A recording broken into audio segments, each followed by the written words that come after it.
ডারউইনে যত বড় জয় এসেছে তত বড় উদযাপন হয়নি। আপনি যতই বলুন যে বাংলাদেশ দল উদযাপন করেছে, সারা বিশ্বে কথা হচ্ছে, কিন্তু সেই পরিমাণ উদযাপন প্লেয়ারদের মধ্যে দেখা যায়নি। আমার এখনও মনে আছে যখন ম্যাচটা জিতলো বাংলাদেশ দল, সেই সময়টাতে শান্ত শুধুমাত্র হেঁটে হেঁটে মাঠে এসেছেন, অস্ট্রেলিয়া ক্রিকেটারদের সাথে কথা বলেছেন, হ্যান্ডশেক করেছেন, এরপর কিছুটা সামান্য উদযাপন করেছেন। এছাড়া প্রেস কনফারেন্স হোক, বাইরে কথা বলক, সেখানে সে উচ্ছ্বাস আনন্দ দেখা গেছে, কিন্তু মাঠের মধ্যে অথবা জয়ের পর সেই উদযাপনটা, যেটা বলা হচ্ছে যে ক্রিকেট ইতিহাসের সবচেয়ে বড় জয় বা সবচেয়ে বড় একটা ম্যাচ, সবচেয়ে রোমাঞ্চকর ম্যাচ এবং সবচেয়ে বড় অঘটন, এভাবে ব্যাখ্যা করা হচ্ছে, সেই ধরনের উদযাপন কিন্তু নেই। বাংলাদেশের ক্রিকেটার, সাবেক ক্রিকেটার, বিশ্লেষক, সারা ওয়ার্ল্ডের লেজেন্ডারি ক্রিকেটার সবাই বলেছেন যে এটা বাংলাদেশ ইতিহাসের সবচেয়ে বড় জয় এবং টেস্ট ক্রিকেটের বড় একটি স্টেটমেন্ট, কিন্তু সেই উদযাপনটা দেখা যায়নি। দেখুন, বাংলাদেশ দল হারুক জিতুক এমনটা দেখা গেছে গেল কয়েকটা বছর, বিশেষ করে শান্তর অধীনে যখন দল থাকে তখন তাদের মধ্যে খুব একটা উদ্বেগ অথবা খুব বেশি উচ্ছ্বাস দেখা যায় না। আপনি খেয়াল করে দেখবেন জিম্বাবুয়ের বিপক্ষে হারের পরেও বাংলাদেশ দল যে একেবারে খারাপ হয়ে গেছে, বাংলাদেশ দল কিছু করতে পারবে না, সেটা শান্ত বলেননি। প্রক্রিয়ার কথা বারবার বলেছেন, হ্যাঁ আমরা বলেছি, সাংবাদিকরা বলেছেন, সমর্থকরা বলেছেন, কিন্তু শান্ত বলেননি, প্লেয়াররাও বলেননি। এই যে এত বড় একটা জয়, জিম্বাবুয়ের সাথে ওই বড় ব্যবধানে হারের পর যেমনটা ছিলেন, এই জয়ের পর ঠিক তেমনটাই আছেন। এই যে একটা প্রেস কনফারেন্স হয়েছে ম্যাচের আগে, সেখানে শান্ত যেই কথাগুলো বললেন, সেখানে মনে হয়েছে প্রথম যে প্রেস কনফারেন্সটা করেছেন সেটারই কপি। প্রথম ম্যাচের আগে যে প্রেস কনফারেন্স করেছেন যে আমরা কী করতে চাই, কী করা দরকার, সেটারই কপি করেছেন। এখানে কখনো বলেননি যে আমরা এগিয়ে আছি, এগিয়ে থেকে নামছি।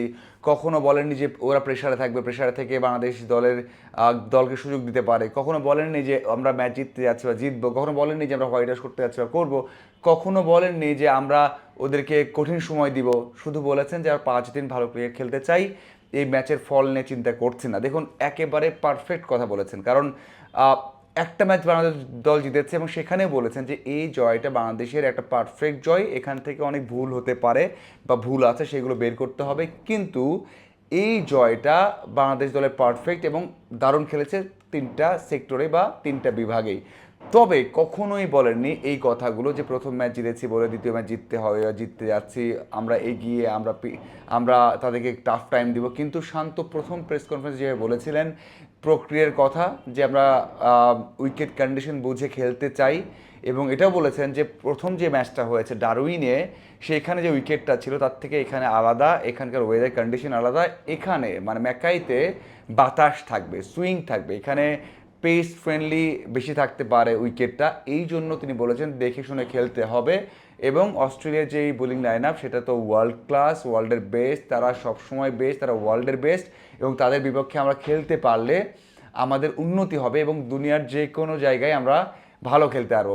ওই যে প্রথম যে প্রেস কনফারেন্সটা করেছিলেন, যেখানে বলেছিলেন যে আমরা অস্ট্রেলিয়ার বিপক্ষে 4 দিন বা 5 দিন ভালো ক্রিকেট খেলতে পারলে এটা আত্মবিশ্বাস দেবে, আমরা অন্য দল বিপক্ষে অনেক সহজে খেলতে পারবো বা সে আত্মবিশ্বাস থাকবে। সেম একই কথা বলেছেন এই ম্যাচেও। এত বড় একটা জয় এসেছে, বাংলাদেশ দল নির্ভার, দুইটা বিষয় হতে পারে না, যে একটা একেবারে নির্ভার, জিতে গেছি, সব অর্জন করে ফেলেছি, যা হয় হোক, সেটাও দেখা যায়নি। এখনও সে একই কথা যে আমরা 4 থেকে 5 দিন ভালো ক্রিকেট খেলতে চাই, যেটা অন্যদের বিপক্ষে খেলতে সাহায্য করে, কারণ অস্ট্রেলিয়া ওয়ার্ল্ডের বেস্ট টেস্ট টিম, তাদের বিপক্ষে খেলতে হবে এবং তাদের বোলারদের বিপক্ষে যদি ব্যাটাররা ভালো করতে পারে, ভাই আর কি ভালো করে, যেখানে মিরাজ পর্যন্ত ভালো রান করেছেন, শান্ত করেছেন, মুশফিক রান করেছেন, সাদমান রান করেছেন, সেখানে মুমিনুল রান করেছেন, তামিম রান করেছেন, সেখানে শান্ত রান করেছেন, সবাই রান করেছেন কম বেশি, যে 29 রান, 35 রান, 38 রান, 49 রান এসেছে, সেটাও তো অনেক বড় রান। তো এর পরেও শান্ত বারবার বলছেন যে আমরা যদি আরও একটা টেস্ট তাদের বিপক্ষে, এইসব বোলারদের বিপক্ষে ভালো করতে পারি, এটা টপ লেভেলে একটা আত্মবিশ্বাস দেবে, টপ লেভেলের স্কিল দেবে।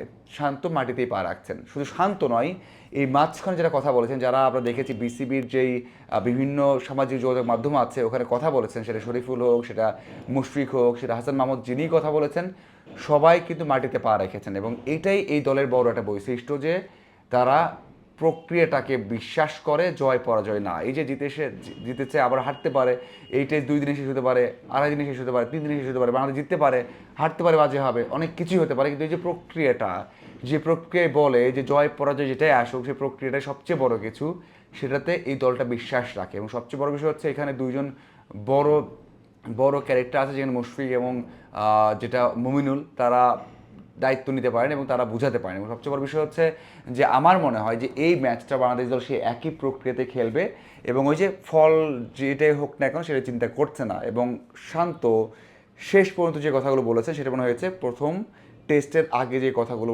বলেছেন সেটা। দেখুন ইনজুরির কনসার্ন রয়েছে, যেটা তামিম ইনজুরিতে আছেন হালকা, যদিও ব্যাট করেছেন, অনুশীলনে ছিলেন এবং তার খেলা সমানও বেশি, তারপরেও মেডিকেল বিভাগ কী বলে ম্যাচের আগে সেটা মাথায় রেখে তাকে রাখা হবে কি হবে না সেই সিদ্ধান্ত নেওয়া হবে। এছাড়া খুব একটা সমস্যা নেই, শরীফুল ম্যাচ ফিটনেস আছে, তারপরেও শেষ মুহূর্তে তাকে নিয়েও সিদ্ধান্ত নিতে হবে।